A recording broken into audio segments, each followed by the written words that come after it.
We're so glad you've joined us on the ERLC podcast to explore how the Bible addresses important cultural issues pertaining to life, religious liberty, marriage and family, and human dignity, and how we can walk in wisdom for God's glory and for the flourishing of our neighbors.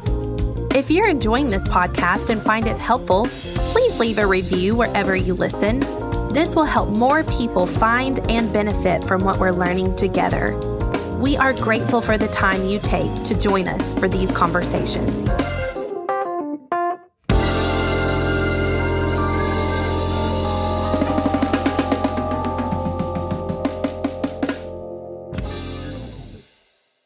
You're listening to the ERLC podcast. Okay, stop. Nope. You're not a Muppet, you know? You don't have to. Maybe I am a Muppet. Hello, and welcome back to this week's episode of the ERLC podcast, where each week we'll be talking about our work at the ERLC and focusing on what Christians should know about the things going on in the world. I'm Lindsay Nicolay, and with me in the studio is the newly appointed acting president of the ERLC, last week I called you now I really can, the Brent Leatherwood. Stop.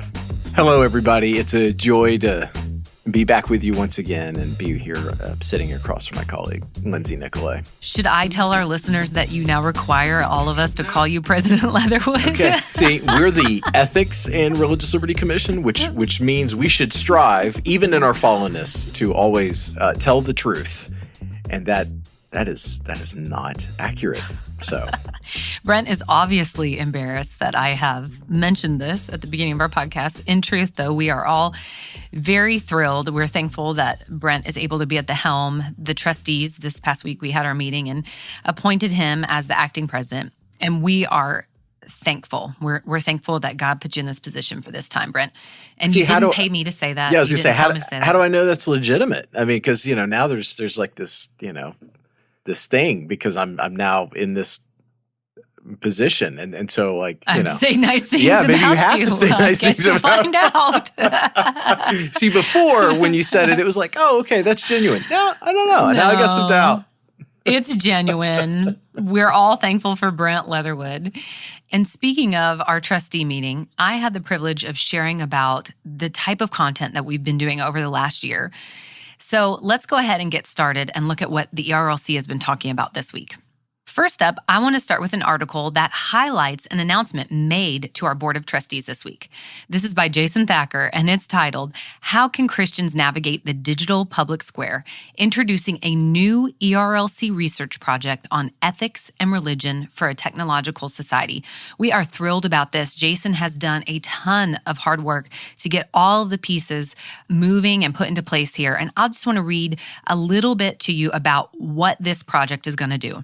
The Digital Public Square Project will gather some of the best voices from across academia, journalism, public policy, think tanks, and most importantly, the local church to clarify the state of the digital public square and to cast a vision for Christian engagement in the areas of content moderation, online governance, and engagement with the technology industry as a whole. And if that sounds confusing, that is why we're thankful that this Public Square project is being put into place, because they will help clarify what these things mean and what a Christian's role should be in speaking into the digital public square. And as a part of this, I'm really excited that 2 books are going to come out in 2022 with B&H Publishing and B&H Academic. They're titled Following Jesus in a Digital Age. That's one. And then the other is The Digital Public Square, Ethics and Religion in a Technological Society.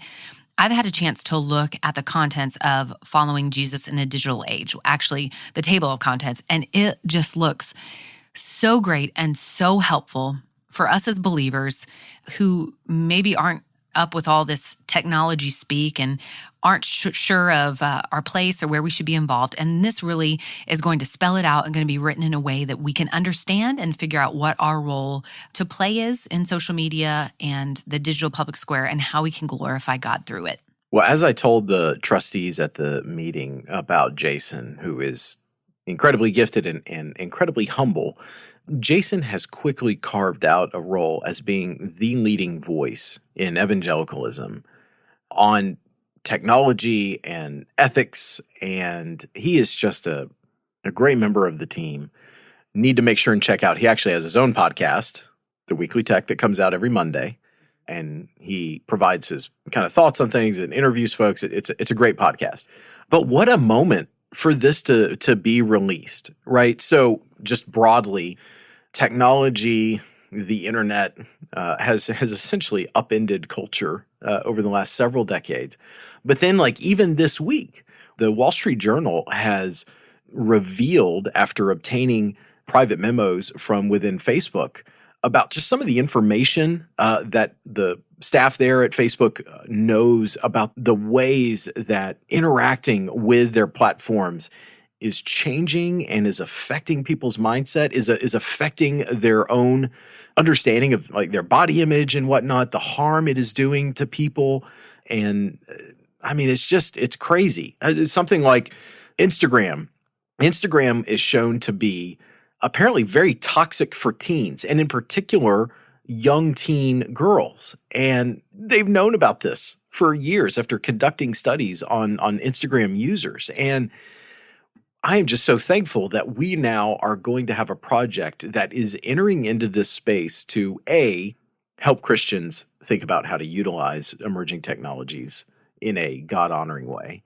B, as a way to resource and equip the church so that pastors know how to talk about these issues cogently and in a way that is helpful, and also as a way to speak in to these secular companies, these technology platforms, because a lot of times, and again, this is actually something I also shared with the trustees, it never ceases to amaze me when Jason says, oh yeah, I got a call from this technology firm or this technology company, and they basically have said, hey, so we've created this this new platform, but we didn't stop to think about the ethics of doing so. Can you help us just maybe understand the effect we may have on folks? And Jason just essentially being, taking a very mission-oriented mindset, is willing to sit down with these people who don't have a biblical framework for thinking through these issues. He's sitting there patiently walking them through the effect that their platforms may have on things such as religious liberty or human dignity or free speech rights. And I'm just so excited that this project is now public and that our trustees approved it resoundingly, and we can get it off the ground and going. Yeah, and I think it's important to highlight there's going to be a four-prong approach that will extend throughout 2021 and 2022, which will include those titles that I told you about, an in-depth report on the state of the digital public square, a set of guiding ethical principles for digital governance, which is just great and so needed, and numerous resources, as Brent highlighted, for the local church to use to engage and bear witness to the gospel. So we are thrilled about this. We are happy for Jason, so thankful for his leadership. Next up, we have a piece by Jill Wagner, and we wanted to continue to focus on the people of Afghanistan, and especially those who are refugees who were able to make it out of the country, specifically who are coming here to America. So she has a piece titled 4 Ways the Church Can Serve Afghans and Other Refugee Communities, an interview with a pastor born in Syria. And this gentleman, Pastor Fadi, was born and raised in Damascus, Syria, as Jill writes, mere steps away from the house of Judas, where the Apostle Paul came after meeting his Lord on the road to the city, which is just incredible. He came here to America, and he serves as the executive director of the International Leadership Coalition. And this ministry focuses on creating awareness of the international community in Middle Tennessee, supporting international ministers in the U.S., and creating partnerships between the international church and local church in the States. So it is just such an important ministry that he is a part of, such an important ministry to be able to educate and equip believers to serve refugees who come here to America, to a strange place, a strange land that they have not been in before, and they need the church in particular to surround them, to support them, to uphold them, to affirm their dignity, and to help them figure out and acclimate to a way of life here in the United States. I just wanted to highlight just these 4 ways that we can become involved. And he says practically, and we must engage these nations. And then he gives a list of questions and some explanation there. He talks about ethically. We need to think about this ethically. Why are we doing this? It's because our mandate comes from God's word. Intentionally, we need to have direction and goals to accomplish. And then eternally, that the reason that we are doing this is because we want to give clothing and shelter and provide for people, but we want to remember that we're ultimately holding out the eternal shelter that can be found through Christ to them. We want them to know the hope of heaven and the hope of a Savior. And then finally, I wanted to highlight a piece by Willis Dietz, and he is a children's minister in Kentucky. It's titled 5 Things I've Learned About Children's Ministry and Volunteers. And I think the importance of this article is that it's very practical, but it's essential because we want to be a church and we want to be believers who seek to intentionally protect and disciple our children. And that means that when it comes to how we obtain volunteers for children's ministry, how we structure volunteers, how we structure our children's ministry, how we train our volunteers, we have to keep our children's safety in mind and our children's good in mind. And he gives several really good suggestions from his own experience.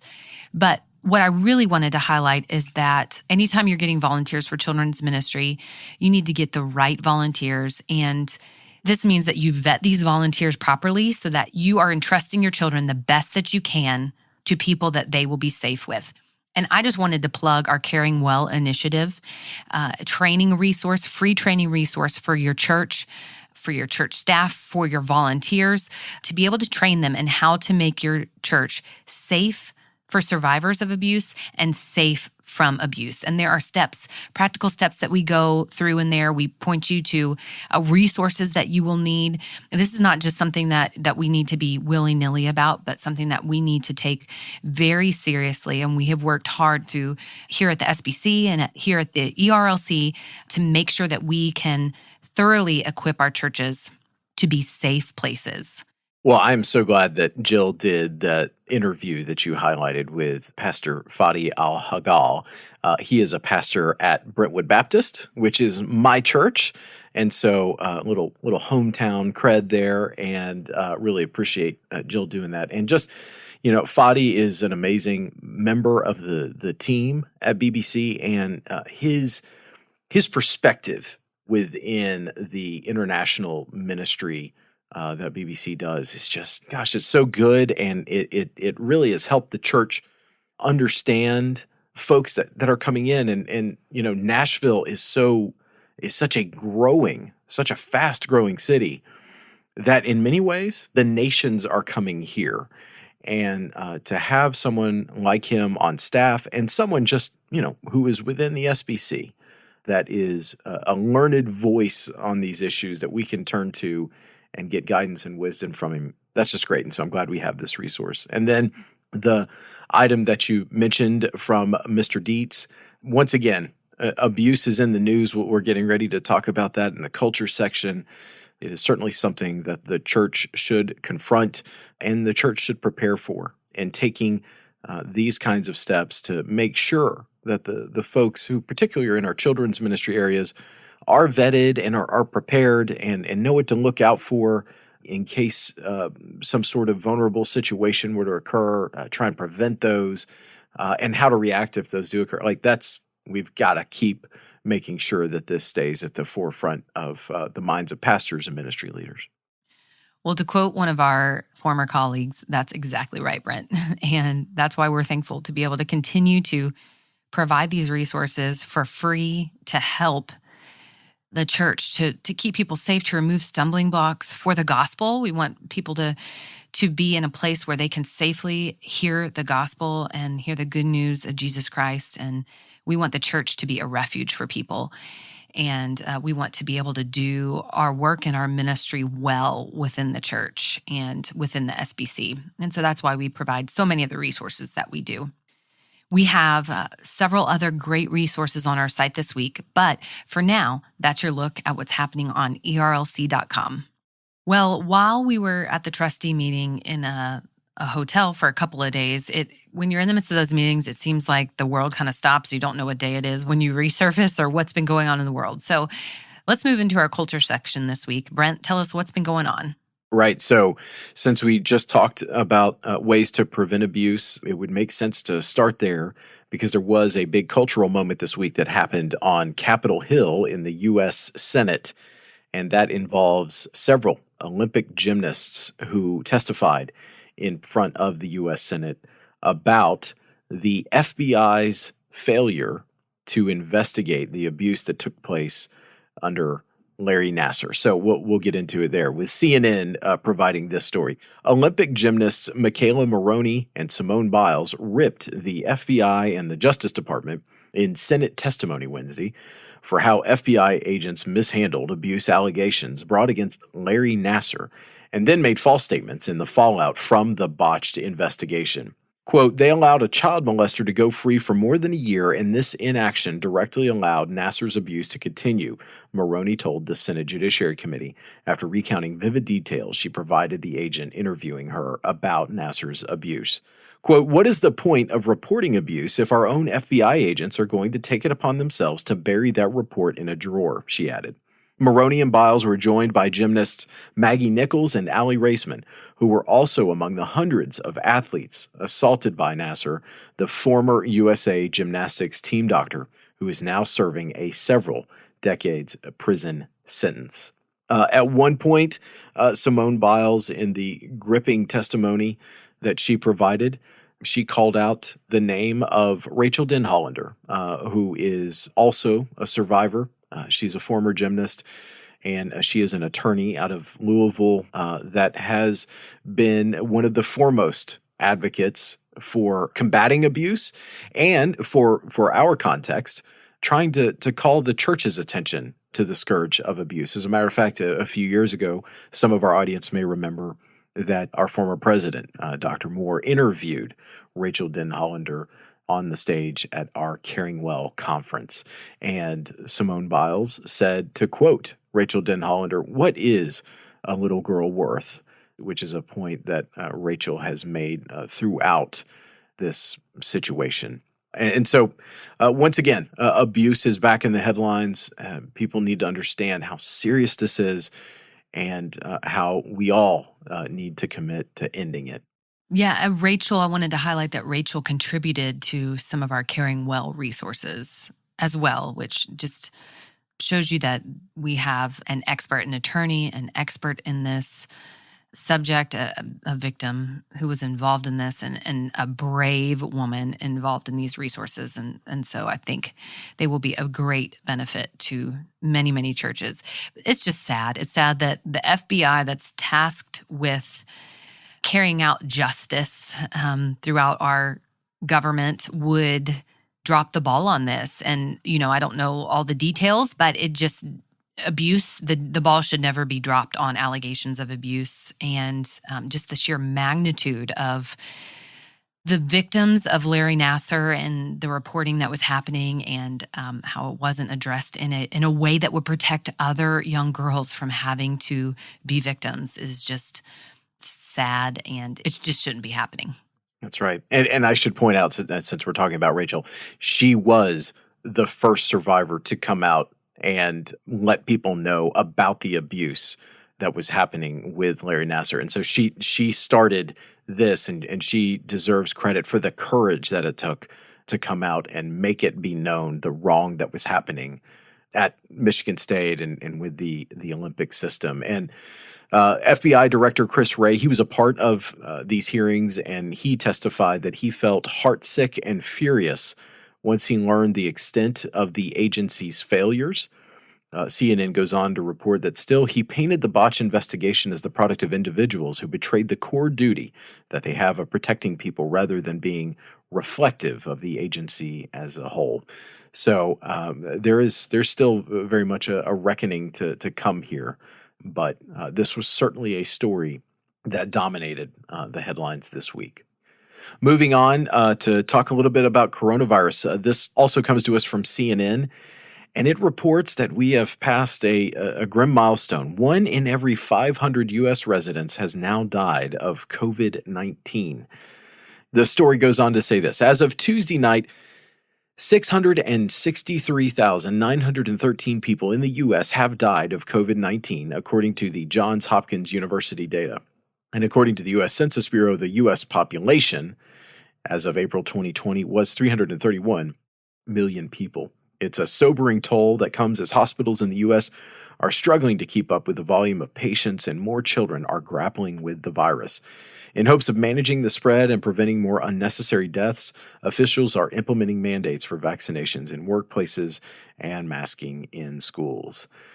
I bring this up just to say, once again, just try and make another point in our audience. If you haven't yet gotten vaccinated, please talk to a medical professional, seek out a doctor's advice, and more than likely, barring some really extenuating circumstances, they will advise you that it is much more safe to go get vaccinated than to risk getting this disease, which every person who comes into contact with it has a slightly different reaction. And some people, they just say it ends up kind of feeling like the allergies.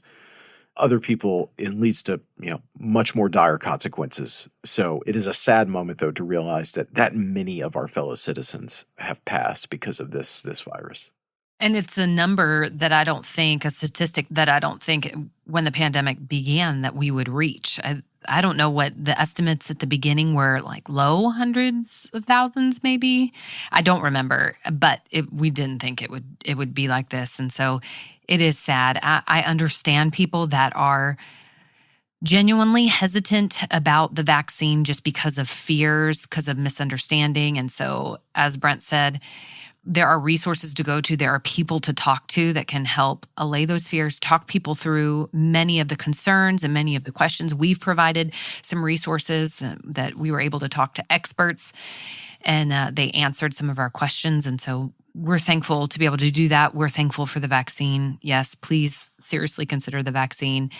And then as COVID keeps dragging on, I just pray that the Lord would cause us as believers to repent of the way we've treated each other in the midst of this through the polarization and just how hateful and spiteful we've been to one another because of how divided we are on these matters.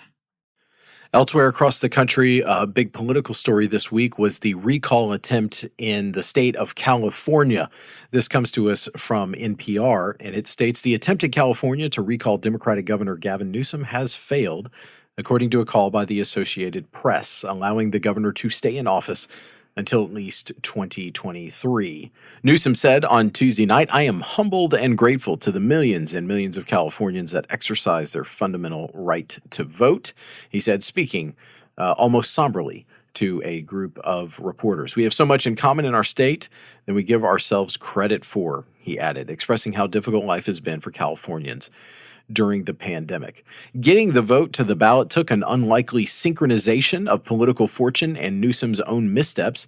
Last year, a judge gave the recall campaign an additional 4 months to collect signatures, citing the difficulties in distributing petitions during the pandemic. And then later that same day, Newsom dined at the upscale French Laundry restaurant in Napa Valley, ignoring his own guidance to avoid gatherings as the spread of coronavirus picked up.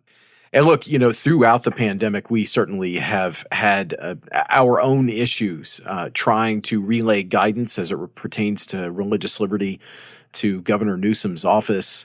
And there are a number of citizens in California that are frustrated with the type of leadership that he has exhibited, particularly as it relates to churches. There has been just so much uneven and inconsistent guidance and requirements that the state government in California has given to folks during the pandemic.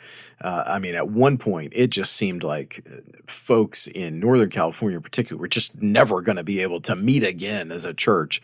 And so there certainly was a lot of frustration that was built up and aimed towards Governor Newsom, but he did survive this recall attempt. Next, there's been a recent law in Texas that we have talked about quite a bit, SB 8, the Texas Heartbeat Bill. Well, a judge has agreed to hold a hearing on October 1st to consider temporarily blocking enforcement of Texas's restrictive ban on abortion after an emergency request from the Biden administration. And we do have a resource, an explainer on this law at ERLC.com to help you understand the kind of the nuance about this. And it will be interesting to see what this hearing holds and how this judge rules.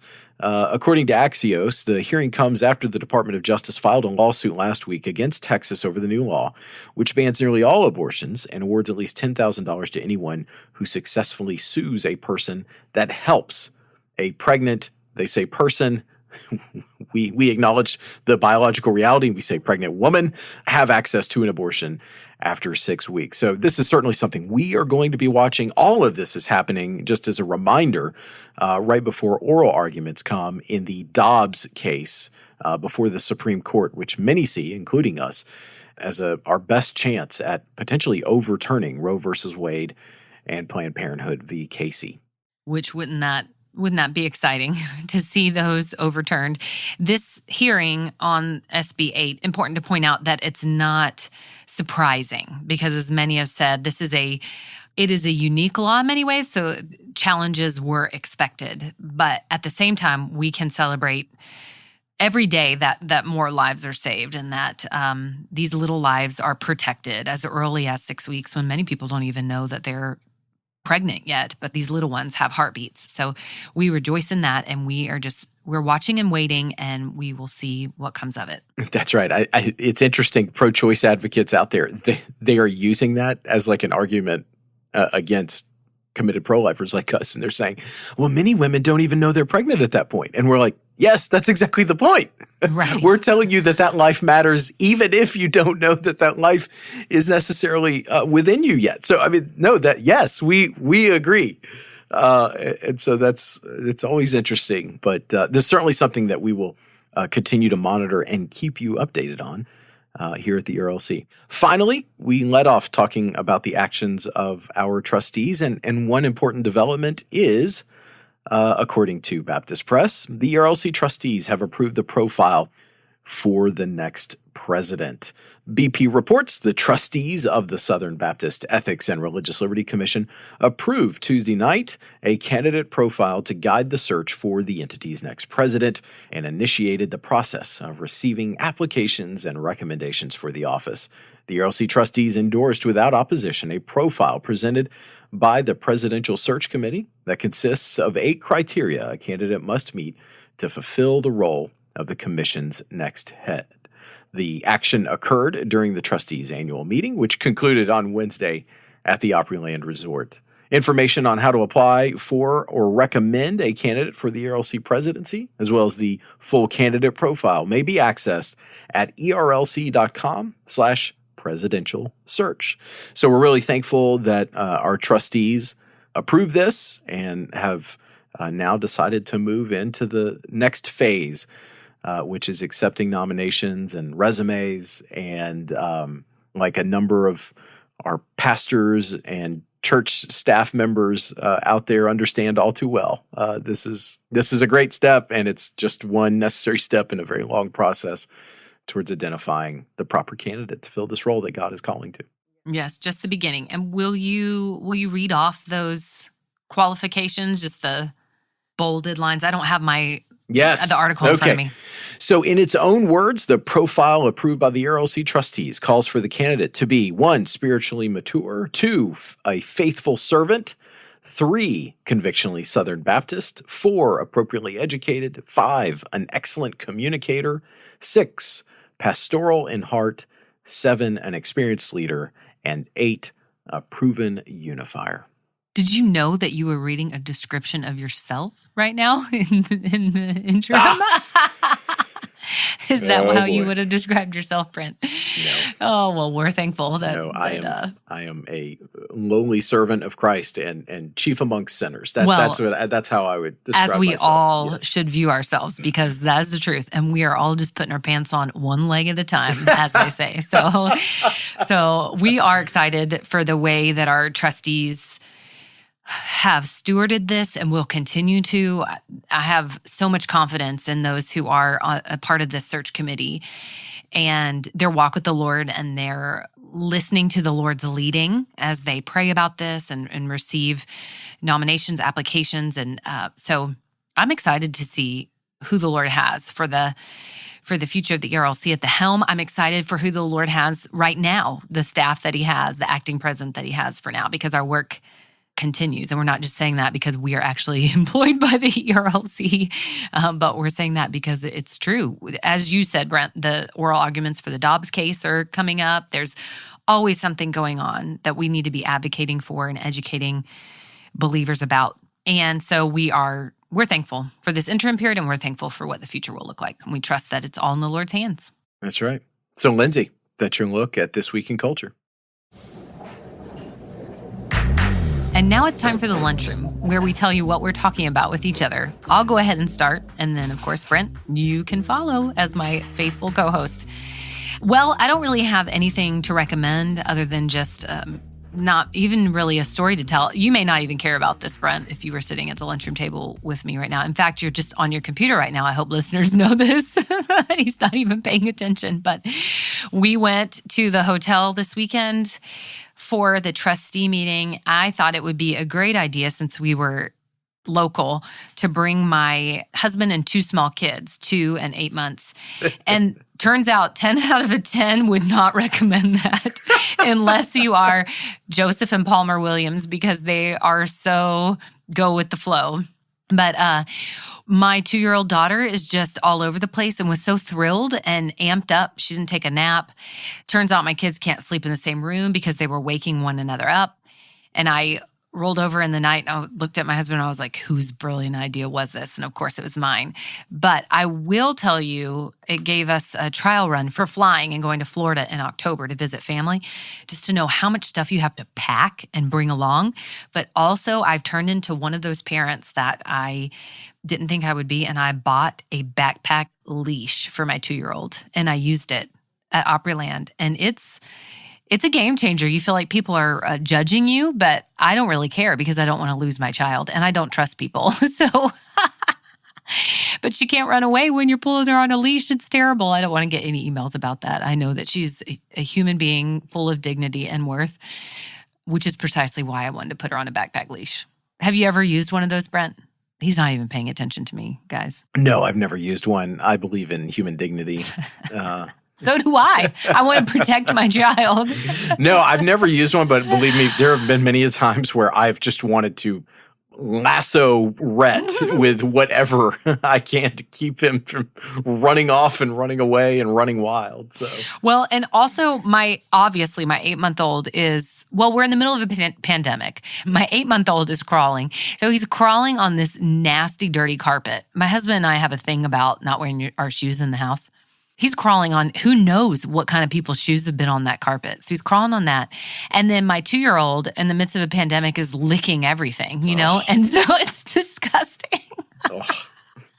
I don't understand why people like to travel, why they enjoy it with 2 small children. It's just not, it's not fun. It's not fun. And it's work. And so we had so much fun. We just signed up to do it all over again in October. Oh, man. That reminds me of a story my pastor tells about his son, which I don't think he'll mind me sharing, but they went to Disney, and I want to say his son was like 3 or 4 years old. And they're standing in line at It's a Small World, which every person, especially families with children, goes to It's a Small World for the ride. And they're sitting there. He's talking with his wife. All of a sudden, he looks down, and his son is licking the handrails. Oh, yeah. Just, and he's like, what are you doing? You don't understand what is all. He said within mere hours, he was so sick. Oh. No, that's disgusting. Yes. Oh, so, yeah. Yes, when you're in the licking phase, that can end very poorly. Yeah. Well, and she was she was walking along on one of the bridges where there's water. She loved the water. And she was like, I don't know if you've seen have you seen Monk, the show? No. He has OCD and like he is compulsive and he touches things as he's walking, like the light poles and things. And so she was touching the the rails on the bridge, except for whenever there were people there standing looking over, she didn't stop. So she was touching people's behinds. I'm like, Marion. And you can't stop her. It just happens without you being able to stop her. So she's a mess. We're making memories, but that's it. If you have small kids, don't travel unless you just really dislike yourself. Oh, man. All right. Well, the thing that I'm bringing to the lunchroom is the first all-civilian crew has launched to orbit the Earth. So unlike the space flights that took place earlier this summer, these folks went into orbit. As a matter of fact, they went higher than the International Space Station. That's up there. Yeah, they're farther than actual astronauts. The last Apollo something. Yeah. I gotta get my facts So it's an all-civilian crew, which, by the way, there's a picture of them in this story from NPR. Spacesuits have gotten a lot cooler, more modern in their design. They're no longer these big, bulky marshmallow things, which well, I would hope. That's interesting. So the commander of the flight was Jared Isaacman, and he's the founder and billionaire CEO of Shift4 Payments. Never heard of that. And he was accompanied by Haley Arsenault, a physician assistant at St. Jude Children's Hospital. Who, let me just interrupt here, herself is a childhood cancer survivor. Yeah, that's right. And that is certainly awesome. Chris Sembrowski, an aerospace data engineer, which that seems like that would be helpful for your first civilian spaceflight to have that. And a pilot, again, also very helpful, although she wasn't the commander of the flight, but pilot and geoscientist Sion Proctor. So kudos to them for history. And, you know, if our former colleague Josh Wester were here, he would just be telling us all about space travel, how he can't wait to be a civilian up in space. And then you would come back with your requisite fear of space. Yeah. Well, I was just going to tell you, I saw the girl who had pediatric cancer and she survived. She actually has a prosthetic leg. I think she said she's the first person to go into space with a prosthesis. And so she was saying that they talked about when she learned she was going to space, they just gave her a call and they said, you know, do you want to go to space? And I was telling my husband, I would say, heck no, techno. You find somebody else to go to space because there is no way. I think they're orbiting the Earth 15 times a day or something like that. Oh, that sounds terrifying. Stuck in space in a little tin can orbiting the Earth. No, not gonna do it. Not for us. Not gonna do it. But you know what we are going to do? We're going to return next week with more on the ERLC podcast. Just a reminder, you can find links to all the things we talked about today in the show notes. And if you like the podcast, please consider helping us spread the word by sharing the episode on social media or going into your favorite podcast app and leaving us a rating and review. And in addition to listening to the ERLC podcast each week, be sure to check out our other ERLC podcasts. Weekly Tech airs every Monday, and its host is Jason Thacker, who is one of the leading voices on technology. And if you like staying informed about important policy issues that matter to Southern Baptists, Capitol Conversations is our podcast directly from Capitol Hill. Search for Weekly Tech and Capitol Conversations wherever you listen to podcasts. Thanks again for listening, and we'll be back next week with more content.